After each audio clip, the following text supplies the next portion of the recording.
Hi folks, I'm sitting behind the wheel of my 2014 Newmar Ventana 4369 model. That means it's 43 feet long. It's a diesel pusher. It's got the diesel engine in the back, and it's got a lot of safety features and comfort features. It's built on a Freightliner chassis, and I bought it because of all those safety and comfort features. This has a steering system called Comfort Drive. It also has an Allison transmission that helps brake as you're slowing down. It has a engine exhaust brake, a high and a low setting on it. It has airbag suspension. It has air brakes. I pull my pickup truck behind it, and it has its own braking system, so when this brake is applied, it applies the brakes to that. In short, I can stop this sucker, and it's a good thing, because about 2.5 months ago I was coming back from Tulsa, Oklahoma, and we seemed to have a little steering problem. Of course, when you're driving 60 miles an hour down the freeway, it's not the time to have a steering problem. As I was saying, this bus is a very nice bus. I didn't buy it new. I bought it when it had 20,000 miles on it. I've had it about 4 years now. And we've only put another 20,000 miles on it. So it's pretty dadgum low mileage for a Freightliner chassis. Everything seems to work well except for one little part. Like this. This little nut right here could have killed us. Only by the grace of God it didn't. I was coming back from Tulsa, Oklahoma, went up to see the SV Seeker launch party, and one of our poor dogs got sick, so we had to leave a day early, which turned out to be very fortuitous. We were leaving over by the Port of Catoosa, coming into Tulsa on the freeway, 3-lane wide, concrete road, nice level, no rain, no wind, very light traffic. And we were going about 60 miles an hour. The road ahead was clear and started a gentle turn to the right. That's when this bus decided it wanted to be an Indy car and only go to the left. I'm going 60 miles an hour, the road's curving, and I can't turn this wheel to the right. It happened so fast I didn't have time to be scared. I glanced out the mirror and I saw a white car coming up on my left, but I had no choice. I was going straight. I cut into their lane and ran off the side of the road. I locked this sucker up, guys. I went from 60 to nothing as fast as I could because there was no more road. Luckily, the car behind me slammed on their brakes. They sat on the side of the road scared to death for about 10 minutes, and when they did drive by, they saluted me as they went by. There's nothing I could do. We sat there and I messed with the things. I got out and I looked underneath the bus. I couldn't see anything wrong. The wheels looked great. I came in and I started moving the wheel, and finally it started turning to the right. So I did about 20 times moving back and forth before I pulled out into the light traffic, got across the road, and there was a truck stop at that exit. So we pulled into a truck stop, and I tried to see what was going on. Now, take in mind, it's Sunday morning. Freightliner's closed. All the truck shops are closed. I'm sitting in a parking lot with a bunch of rigs and trying not to block them in. I ended up taking the steering column apart after checking everything else. And what I found was good, but it was also bad. I found a nut. A nut had come off of a bolt that holds the U-joint onto the steering shaft. the steering shaft goes straight like this, then makes an angle and goes down through the floor. Somebody didn't tighten that bolt up. There was no lock washer around it. There was no lock nut. There was just a regular bolt and just a regular nut. The nut had come off the bolt, and the bolt in a certain position vibrated out far enough to where it hit up against the housing and wouldn't let me turn to the right. It would only let me turn maybe 1.5 inches to the left. So I'll show you that down here. And I'm going to show you what I'm going to do to fix it too. Now,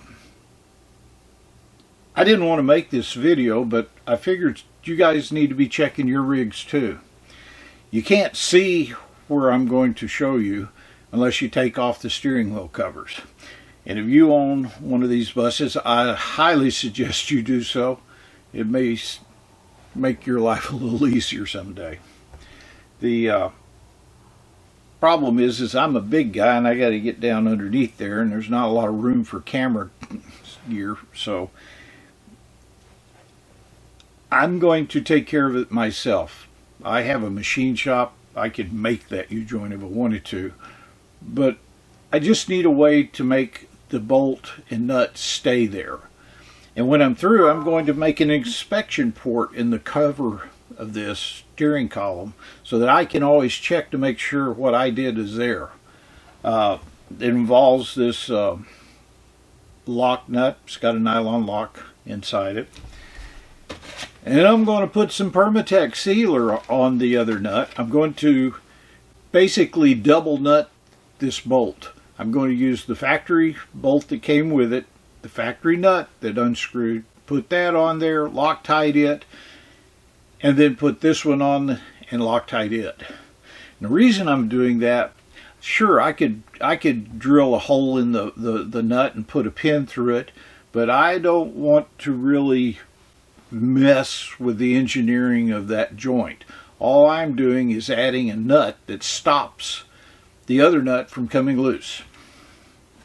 Maybe overkill, but the next time you drive your bus off the freeway at 60 miles an hour, thank God there wasn't a river or a concrete K-rail. You know, I was a paramedic in the Houston area for 16 years. I've seen what happens.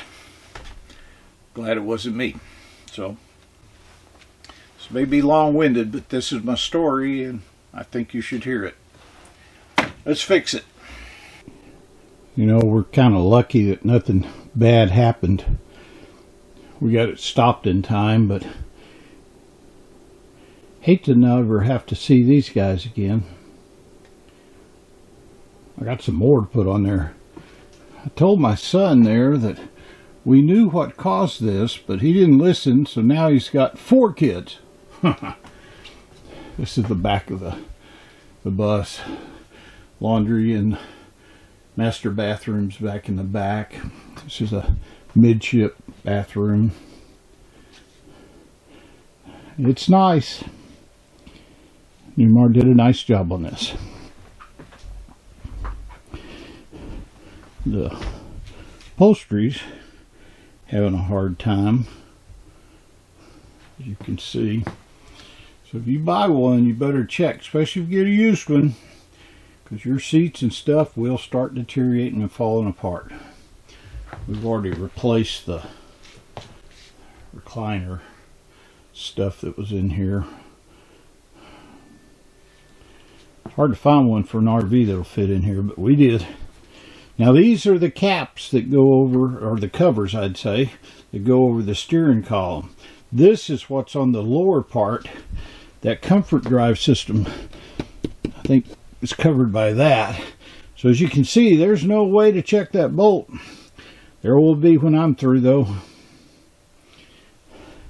It's a little shot of where I'm having to crawl into. I got the new nut ready and we'll continue on. Folks, I'm going to switch to this little camera so I can get down there with it. It's not enough room for my big one. Now this is the steering column with all the covers removed.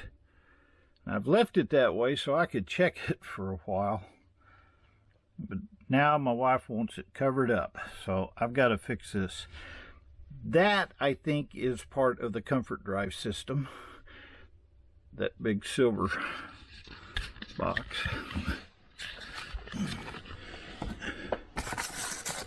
I gotta get my big body in here, see what we can do. Now this, see if it'll focus here. This is where the problem started. That's a U-joint right there. You can see it moves. And right there is the offending nut. That's the baby that came out. And when it did, it allowed that bolt right here to come out, and you can see the marks. Hopefully you can see them on this casting right here, where that bolt stuck out and hit this and wouldn't let me turn.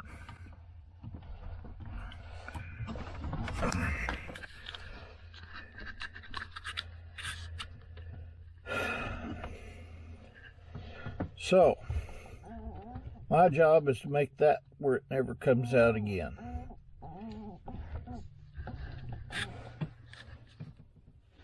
Hope you can see what's going on, guys. This is the nut that was off and allowed this bolt to slide out and hit the casting right here. Now, I just drove up to the hardware store in the bus and went inside and got an assortment of metric nuts and stuck it on here till I found the right thread. And as you notice, there's thread sticking out. And what I'm going to do is double joint this, or double nut this. If I can get it to go on. Almost standing on my head here.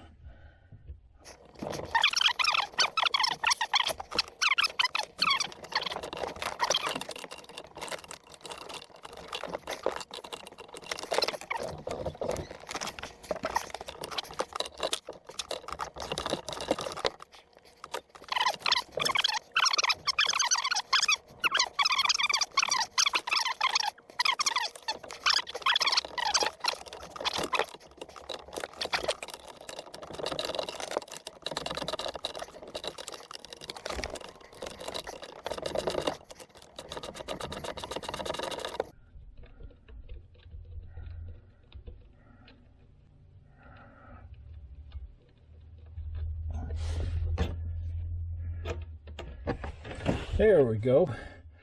That's the nut that nearly caused injury and a lot of damage. One simple 14-cent nut.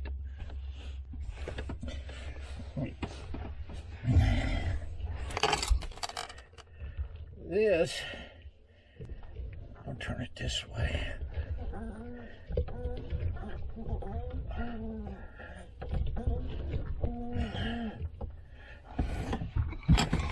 Let's see if you can see it better. This is what happened. That bolt came out like this and hit that casting. Y'all see that? I don't know if you can or not. I'm sorry. I can't get down in there. But you can see that you can turn right, you can't turn left. Because of that one bolt. All right.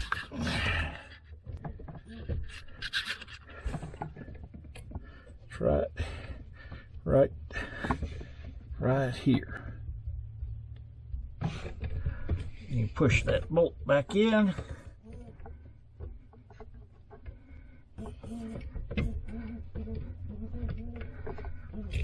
let you go by.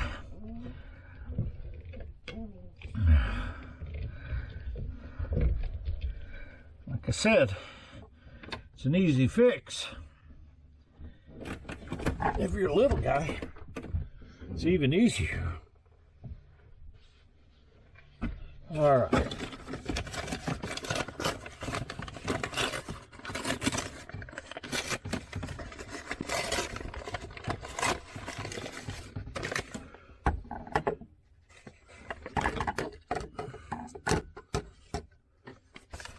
What I'm going to do,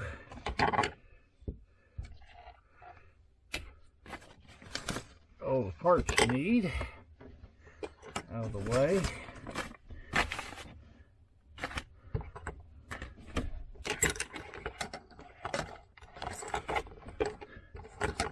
This bus, it takes a 17 millimeter socket and an open end wrench. Where'd my bolt go? There it is. Okay.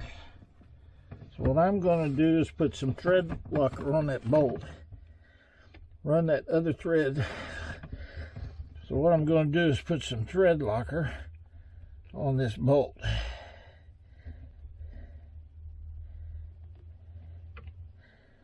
And I'm not going to have to worry about it anymore. That means I trust it. This means... Okay. I actually think this nut was the kind that jams on, but it didn't work.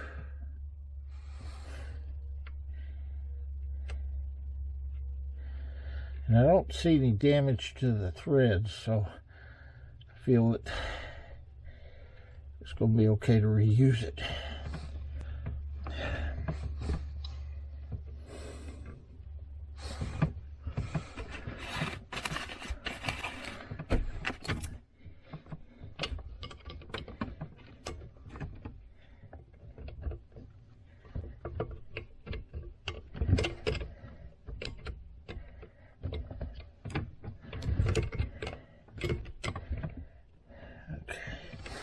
Hold it that way.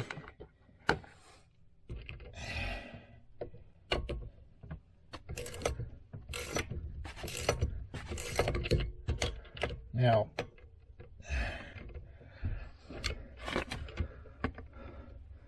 I think this is probably a cast iron fitting, cast steel, and if it goes too far, you can probably crack that.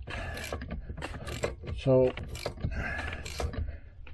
you know, it's threaded and it's cross drilled where this bolt keeps it from going up and down on the shaft. So I don't think it needs super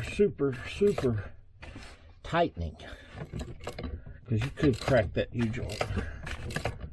So what I'm going to do is get it up there snug enough to where it doesn't go anywhere.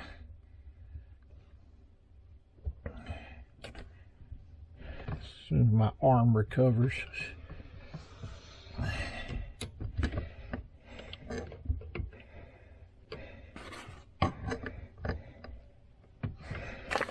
Working better putting this wrench like this where it can sit on the brake pedal.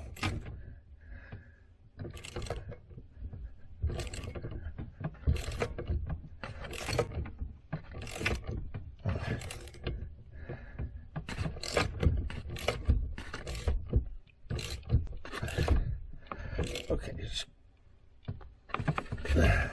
it got tight. And I'm not going to go any farther.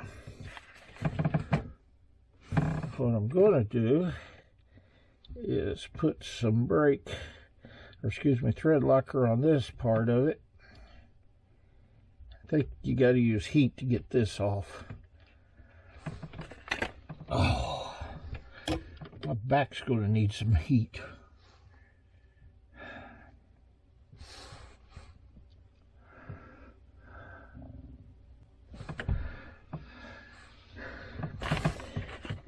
A couple of my friends told me, well, you have good grounds for a lawsuit. I said, no, I don't.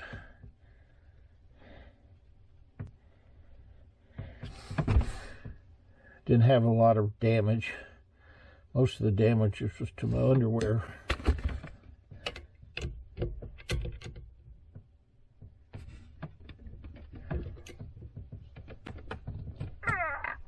Okay.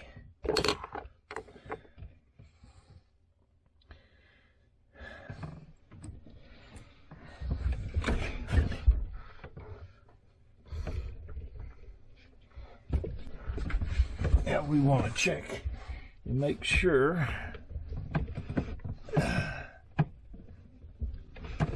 everything clears.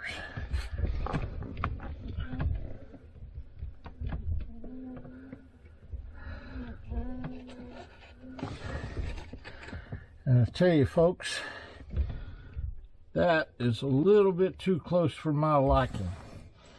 So, I'm going to take this outer nut off, and technically the other nut would be okay by itself. But I'm going to go modify this nut a little bit, because the stub that sticks out, the threaded portion that sticks out here, doesn't go all the way through that nut, and it doesn't touch that nylon lock.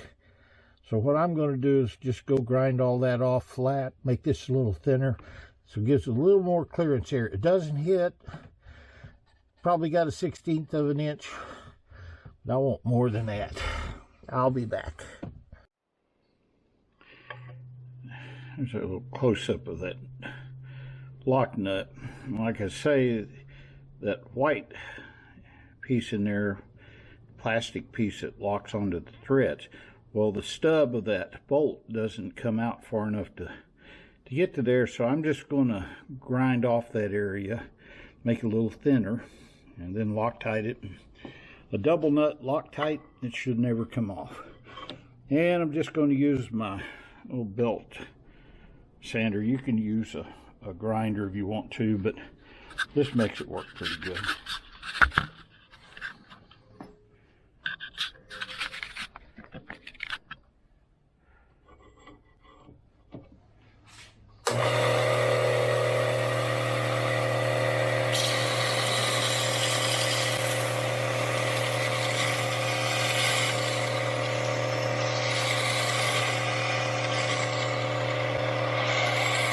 I think that'll work. As you can see, I have a lot of tools to make that work, but a belt grinder was probably the fastest. We'll clean it up a little bit, get that nylon out of there, and go put it on the bus. Well, pardon the noise from the air conditioner, guys, but this is Southeast Texas in December. You never know what it's going to be. It's going to be 80 or 90 today. Who knows? All I know, it's hot in here. So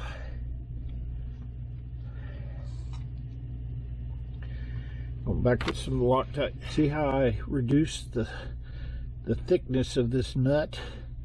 Didn't hurt anything. I just ground off that lock. You may be able to find a thin nut like this. I don't know what the thread is. I'm sorry. I just went to the hardware store and dug through and came out here and tried until I found one that fit. I do know you'll need a 17mm wrench.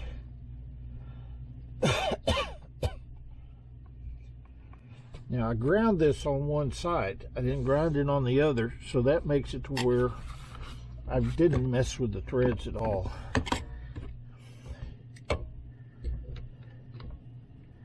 You only want to get the outer nut. Don't go all the way to both of them or you won't do any good. It's called a jam nut.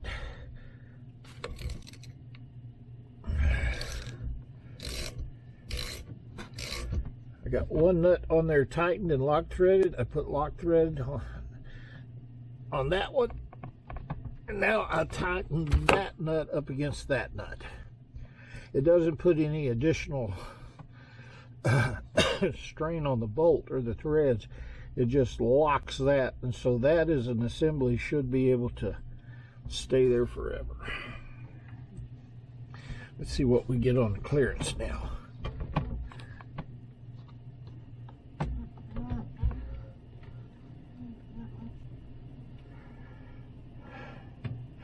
I want to change it a little bit. You can see this hex nut has got a point sitting out there. And that, yes, it's still at least 1/8 of an inch away from there. And it's on the trailing edge, no matter what you do. But if I turn this whole assembly to where this is flat, I'll gain another 1/8 of an inch maybe. So let's put it back.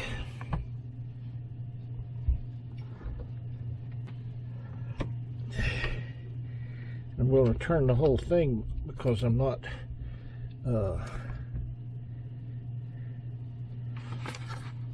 hold it with a backup wrench. That should be close. Yeah.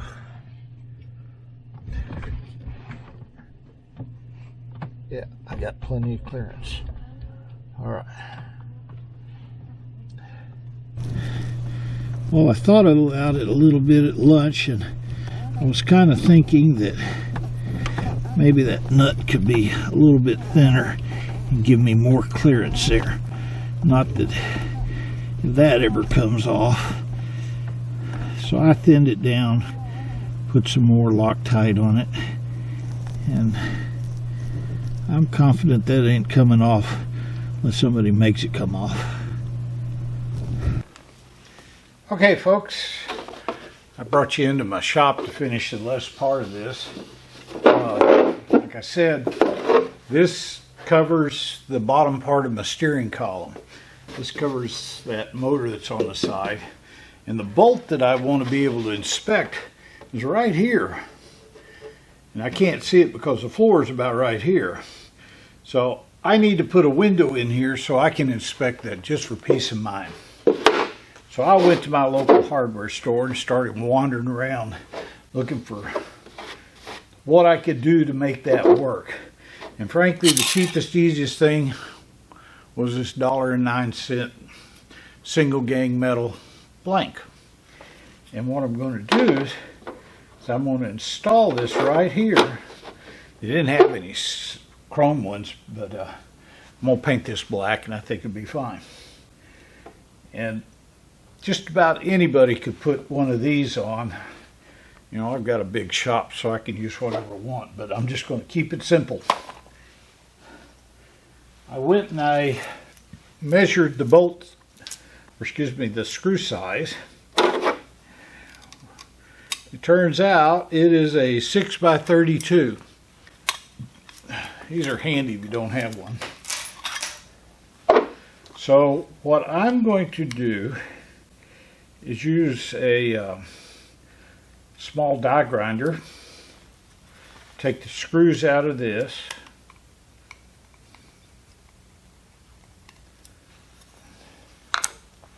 I'm going to center this box where I want to put it.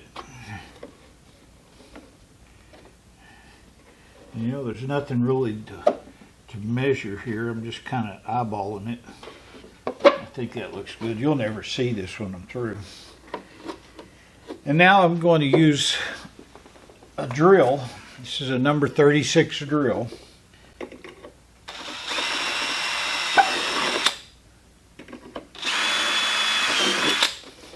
And basically what I've done is made 2 holes the correct size to thread. I'm going to pull out that drill and put in a 6x32 tap.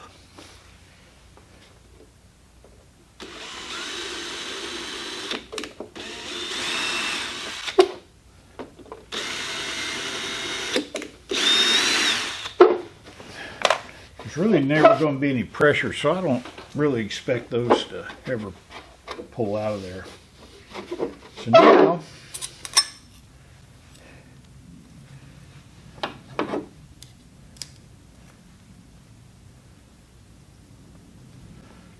screws back in.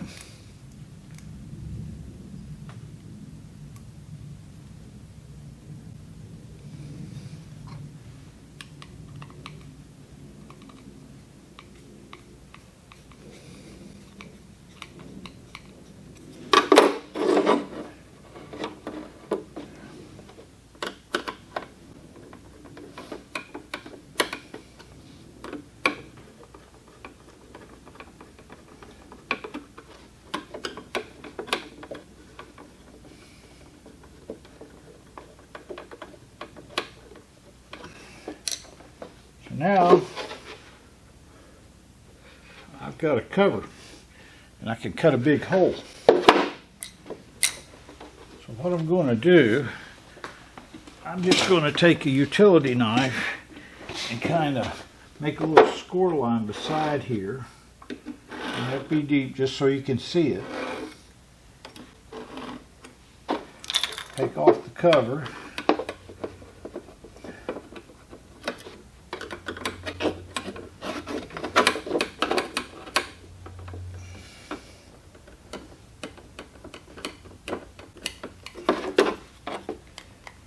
Screw seems to be binding when it goes down.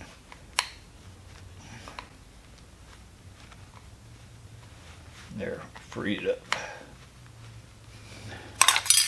And I don't know if you can see. Now I have two holes that are threaded and a very faint score line around there. So another tool that I guess most handy guy shops would have on hand.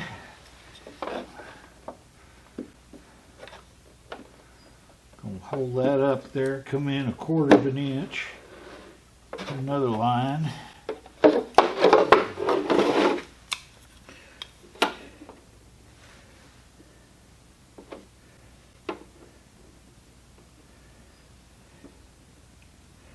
Hard to see through the glare.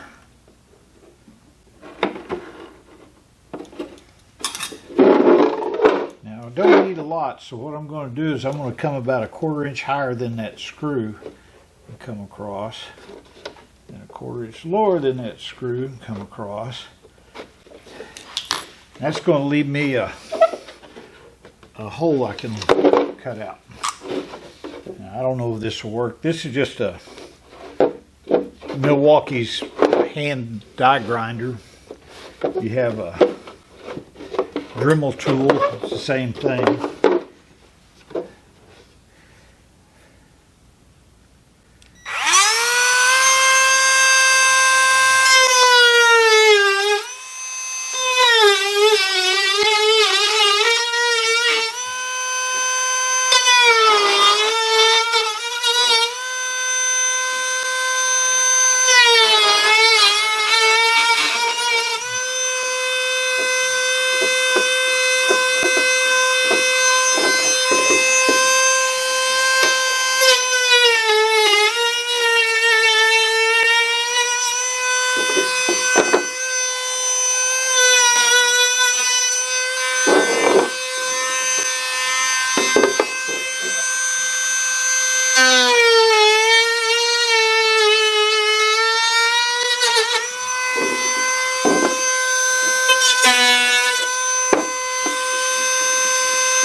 Pretty fast.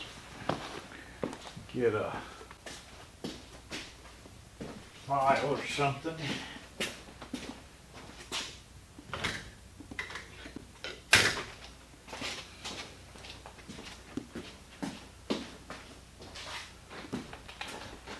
You don't have to do this part, but makes it look nicer.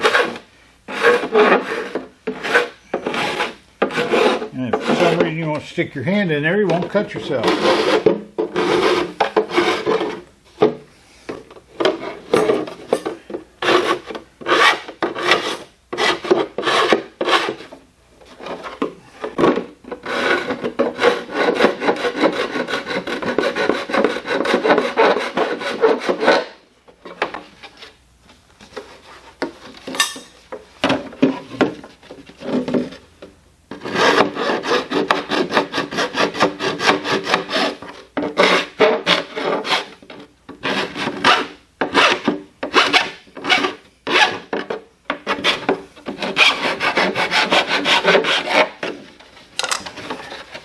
There, made that nice and smooth.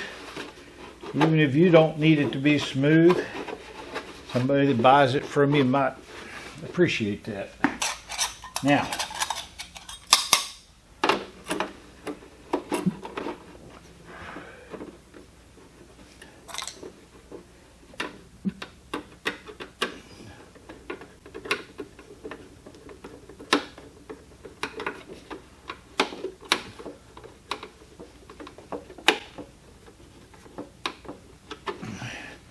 Don't need to tighten the bejesus out of it.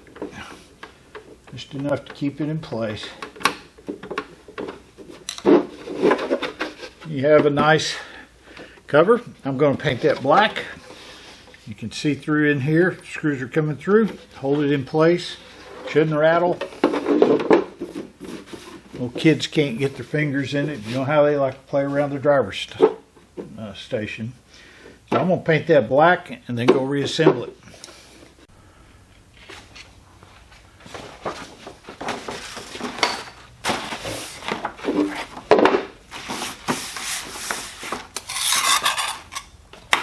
This is just some old fast dry 10-minute paint I had laying around. Figured use it up on this.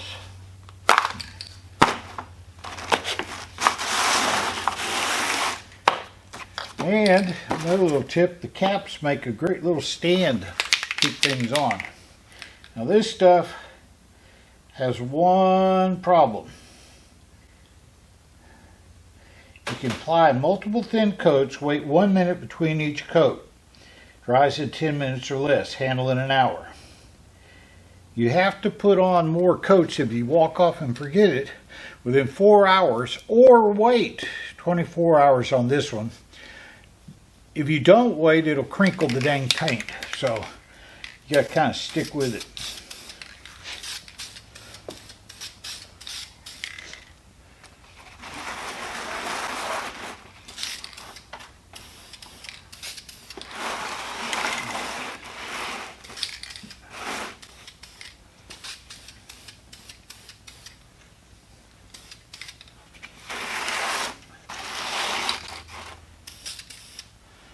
I think that's all it's going to need. Looks good. Okay, back out in the RV. That's the access port I cut out. Cover's drying. So now I'm going to start putting all this back together. Now, well, we're back for round 3. I ran over to the Lowe's. 40-mile drive to Lowe's for us, and purchased this little ratchet, and I'll use that square drive, and frankly I think that I can get into that space. Well, I hope you found this video useful. This may have been an isolated case. I mean, this is a 2014 Newmar Ventana. It's a model 4369. I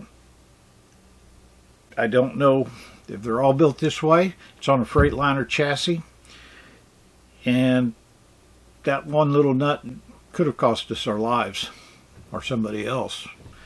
The little white car that I cut off because I didn't have a choice. You know, they could have easily had an accident and hurt somebody there too. So I think it's very important that anybody that has one of these chassis check that nut. It happened to me. I won't let it happen again.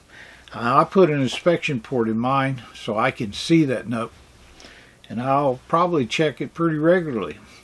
I thought of another way that people that didn't have to disassemble this could look at that nut. They make inspection cameras. I know Milwaukee has one that's about this long of a probe, and you can bend it, and it's got a light on the end, and you could easily see that nut using that probe. I highly recommend doing that because it's just not one of the inspection things that you would ever look at. It's a good motorhome. I'm not knocking Newmar. I'd buy another one.